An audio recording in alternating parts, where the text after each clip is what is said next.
নলবাৰী জিলাৰ মোকালমোৱাস্থিত বৰক্ষেত্ৰী মহাবিদ্যালয়ত আজি এক ৰক্তদান শিবিৰ অনুষ্ঠিত হৈ যায়। বৰক্ষেত্ৰী মহাবিদ্যালয় শিক্ষক গোটৰ উদ্যোগত আৰু বৰক্ষেত্ৰী ৰক্তদান গ্ৰুপৰ সহযোগত মহাবিদ্যালয়ত অনুষ্ঠিত হয় ৰক্তদান কাৰ্যসূচী। পুৱা ৰক্তদান কাৰ্যসূচীৰ শুভ উদ্বোধন কৰে নলবাৰী জিলাৰ উপায়ুক্ত পূৰবী কোঁৱৰে।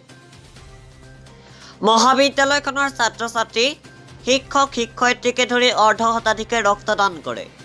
ৰক্তদান কাৰ্যসূচীত নলবাৰী জিলা স্বাস্থ্য বিভাগৰ যুটীয়া সঞ্চালক উমেশ ফাংচু, মোকালমোৱা খণ্ড চিকিৎসালয়ৰ স্বাস্থ্য বিষয়া চক্ৰধৰ বৰ্মন, আদাবাৰীস্থিত মহাত্মা গান্ধী আদৰ্শ চিকিৎসালয়ৰ স্বাস্থ্য বিষয়া কমলদেৱ গোস্বামী, বৰক্ষেত্ৰী ৰাজ্য চক্ৰৰ চক্ৰ বিষয়া কণকণ শৰ্মা, বৰক্ষেত্ৰী মহাবিদ্যালয়ৰ শিক্ষক সমাজ আৰু বৰক্ষেত্ৰী ৰক্তদান গ্ৰুপৰ কৰ্মকৰ্তাসকল উপস্থিত থাকে।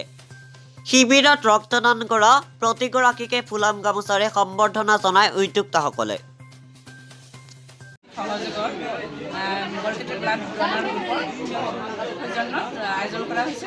আজি 6 তাৰিখ 6 জানুৱাৰী আমাৰ ইয়াতে আপোনাৰ উপায়ুক্ত মহোদয় বাইদেউ উদ্বোধন কৰিছে, ব্লাড ডোনাৰ যিটো কেম্প উদ্বোধন কৰিছে আৰু ইয়াত বহুতকেইজন ছাত্ৰ ছাত্ৰী ইতিমধ্যে দিলে আৰু দিব মিনিমাম 70+ হ'ব।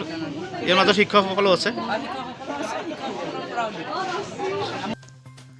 মোকালমোৱাৰ পৰা সমৰজিৎ পাঠকৰ ৰিপৰ্ট।